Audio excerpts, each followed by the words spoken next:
Good day, learners. My name is Jacques Botha.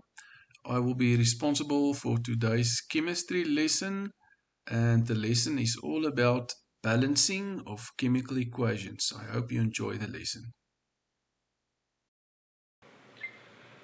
Right, learners, so before we look at how to balance chemical equations, let us first look at what chemical reactions are and the different ways in which we can represent chemical reactions. Now, I'm going to use a very simple reaction. It's the reaction of carbon, which reacts with oxygen gas and it forms carbon dioxide. Now, here you can see the reaction or the chemical reaction is represented in terms of words.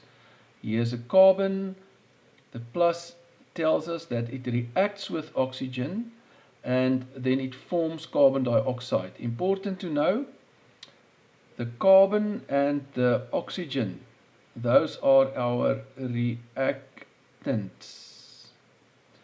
And on the right side of the arrow, in this case, the carbon dioxide is our product in this chemical reaction, right?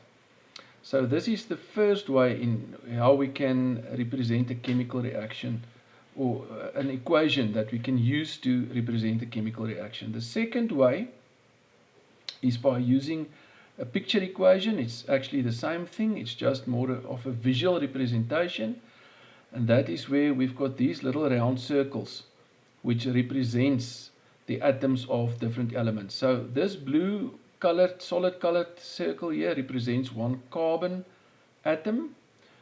These two also blue, but you can see it's different from those two. These two atoms which are bonded together represents one oxygen gas molecule. So again, these two are our reactants. It's the carbon reacting with oxygen gas or this oxygen molecule, and it forms the product on this side, which is carbon dioxide. And when you count the atoms, you can see there's equal number of atoms of each kind on the left side, which is the reactants, and on the right side, which is the product. So we've got one carbon on the left side, one carbon on the right side. We've got two oxygen atoms on the left and two oxygen atoms on the right. Already that will tell us that the reaction is balanced, but we'll get to balancing a little bit later. Then the third way in which we can represent this reaction is by using models, and I've brought some clay along. Now for our representation, this pink clay ball will represent one carbon atom. These two yellow clay balls will represent one oxygen molecule. Now when the carbon reacts with the molecule, with the oxygen molecule, initially the two atoms will break loose from one another, and then they will move over. This one will move over and it will bond with that carbon. This one will move over, it will also bond with that carbon, and then it will form a new molecule which is called carbon dioxide. And again, when you count the number of atoms of each element, you will see that again it's a balanced equation, because it's the same number of atoms of each element is on the right side, which is our reactants, and I mean on the left side, and then on the right side this is our products. It's one carbon, one pink ball, one carbon on that side, that pink ball. We've got two, and remember they're actually bonded together initially. We've got two oxygen atoms on the left side of the reactants, and we've got two oxygen atoms which are now bonded to the carbon, but there are still two. So again, this is a balanced chemical reaction. And just lastly, in terms of a chemical equation, and you can see here I've indicated that it's balanced. We've got one carbon plus this oxygen, and it forms one carbon dioxide. If you can draw a line there where the arrow is, and then on the left side here on the left side over here, I'm gonna just indicate the number of the carbons and the oxygens, and same thing here, there's a carbon and an oxygen there. Now when we count, so on the left side of this line, it's our reactants. Here you will see we've got 1 carbon. This oxygen, we've got 2 oxygens.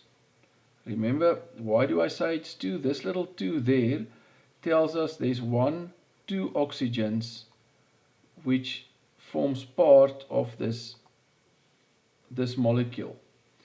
Right? Looking at the product, we've got 1 carbon there, and we've got these 2 oxygens there. It's those 2 oxygens and the carbon. And now you can see that with the reactants here and then the products there, there's 1 carbon, 2 oxygens, 2 oxygens. So this reaction is balanced. Right, the second example that we will do is that of the reaction where hydrogen reacts with oxygen to form water. In terms of our models, we can use these 2 green balls to represent 1 hydrogen gas molecule. This will be 1 oxygen gas molecule, and that is 1 water molecule. At the moment it is not balanced, but we'll get to the balancing. Just look, before we get back here, just look at the chemical equation. There's a hydrogen molecule, same as that. Here is our oxygen gas molecule, and this is our water molecule. Now for a reaction to be balanced, the rule is that you have to have equal number of atoms of each element in the reactants as in the products. Now if we draw a broken line right across the arrow here, this is the product and that is the reactants. And at the moment we can see in the reactants there's 2 hydrogen atoms which forms this molecule, and there's 2 oxygen atoms which forms this molecule. Here we've only got 1 hydrogen and 1 oxygen and 2 hydrogen atoms which are all bonded together to form this water molecule. Now in nature, luckily, the molecules react in such a way that we always get like an equilibrium, or a situation where there's equal number of atoms of each type, both in the reactants and in the products. And just by playing with the molecules, let us see what happens if we introduce another molecule of water. Now we can see we've got 2 oxygens and 4 hydrogens here. Comparing this now with reactants, there's our 2 oxygens, so the oxygens are covered, they are equal number in the reactants and in the products, it's 2, 2. But if we now introduce another hydrogen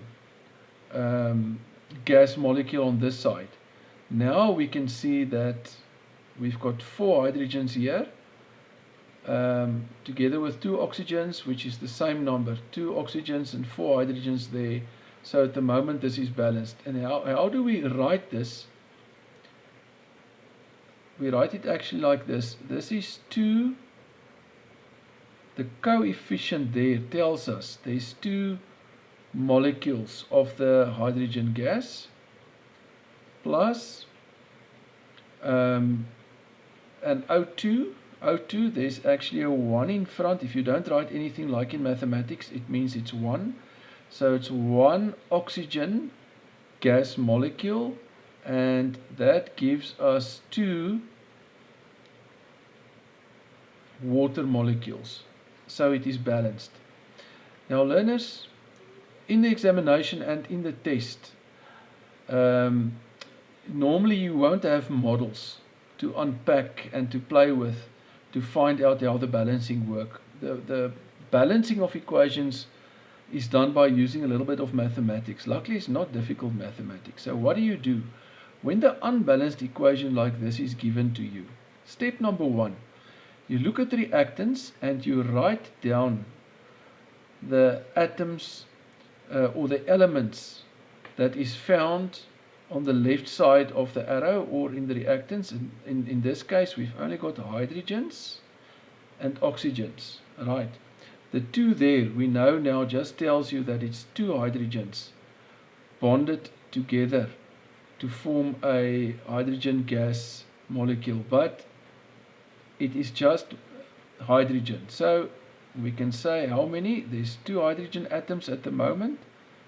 Oxygen, there's 2 oxygen atoms on this side. On this side of the equation, which is the products, we've also got hydrogens and oxygens. There's no other elements.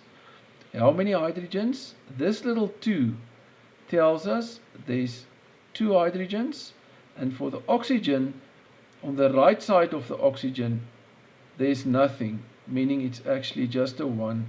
So there's 1 oxygen, and that will, you have to think about this one. There's 1 oxygen and 2 hydrogens forming that molecule. Now, how do we balance it? This is just a number game. Let us start with the oxygen. There's 2 oxygens, there's 1 oxygen. To get it equal number, we have to make this one 2. How do you do that? You have to multiply, and how do we multiply? That is by adding coefficients before the molecule. Now, when you put a coefficient of 2 there, this 2 means that is 2 times the hydrogens and it's 2 times the oxygens. Now 2 times the oxygen, which is 2 times 1, gives you 2. And now you can see the oxygens are balanced, so we are happy with that. But when you put the 2 there, you don't just multiply the oxygen, you also multiply the hydrogens. It's like in mathematics, if you put a 2 before a x and a y, it's 2 times the x and it's 2 times the y. So it's also 2 times the hydrogen, but the hydrogen is already 2, so it's 2 times 2 will be 4. 2 times 2 gives you 4. So we are sitting with 4 hydrogens. On this side, it's 2 hydrogens. We need to make it also 4. Looking at the equation, if you put a coefficient there, 2 times that also gives you 4, and then this 4 balances out with that 4, this with that. So here you've got a balanced chemical equation, and I can just write it so that you can see. So 2 hydrogen gases plus 1 oxygen gas gives you 2 water molecules, and it's the same as we saw in the models. Right, learners, finally, let us balance 2 more equations. This is magnesium plus oxygen gas gives magnesium oxide. First, we draw the broken line here just to divide the reactants and the products. Then we write down the symbols of the different elements, both for the reactants, also the elements which are found in the products. Then we write down the number of each of these atoms of the different elements in both the reactants and the products. So for magnesium, at the moment there's 1 magnesium. Oxygen, we've got 2 oxygen atoms which forms part of that molecule. Then in this magnesium oxide, there's 1 magnesium and there is 1 oxygen, right? And so now we have to multiply just to balance out and so that we can get a similar number of atoms of each type of element in the reactants and the products. Now when we quickly look at this example, we can see here's 1 magnesium in the reactants, 1 magnesium in the products. So the magnesiums are balanced at the moment. Oxygen, we've got 2 oxygens with the reactants and 1 with the products. So we have to multiply this oxygen, this one, by 2 to also get 2. And what do we do to do that? We put a coefficient before the magnesium there, and that 2 times the oxygen gives us 2 oxygens. Now we can see the oxygens are balanced, but just remember that is what happened. You multiplied the oxygen, so it gave us 1 times 2 gave 2 oxygens, but at the very same time the 2 also was used to multiply the magnesium, so 2 times magnesium gives 2 here. Now the magnesiums are not balanced anymore. We have to do the same on this side to get this magnesium also to 2. Now to do that, you multiply that magnesium by 2. So then it also gives 2 here. So this 2 similar to that 2. Those are magnesiums are balanced, oxygens are balanced. So this is your balanced chemical equation for the reaction of magnesium with oxygen. 2 magnesiums plus oxygen 1. This is actually only 1 oxygen gas molecule gives magnesium oxide. Right. Then very quickly, the ion reaction, we write down ion here, oxygen. There's only ion and oxygen in the reactants. In the products, we also only have got ion and oxygen. Let us do the numbers. At the moment, there's 1 ion, because there's a coefficient of 1. Oxygen, we've got 2. We can see that oxygen molecule comprises of 2 oxygen atoms. Over here, iron is 2 at the moment, oxygen is 3. Right, slightly more difficult. When you look at the 2 and the 3 here, now you must find the smallest number into which 2 and 3 can divide into, and that is 6. And what you do then is, what do you do to make 3 a 6? You multiply it by 2, and that will give you 6. So you put a 2 there. That 2 times the 3 oxygens will give you 6. But what will also happen is the 2 multiplied by the 2 ions there gives you 4. Right. So it's 6 here. Alright. Same thing, what do we have to do with the 2 here to get to 6? Multiply by 3. So we multiply the 2, the oxygen with 3 there, and 3 times 2 gives 6. So this 6 oxygens and that 6 oxygens are actually balanced. At the moment we've got 4 ions here, only 1 ion there. To balance that out, we multiply the ion also by 4 to give 4. So we've got 4 ions, that's balanced. The ions are balanced. The oxygens both are 6, that's balanced. So the reaction is balanced as it's written there. Right, learners, now you get the opportunity to answer a few multiple choice questions on the theme balancing of chemical equations. Here you will find the QR code and the link to the quiz. Enjoy the quiz.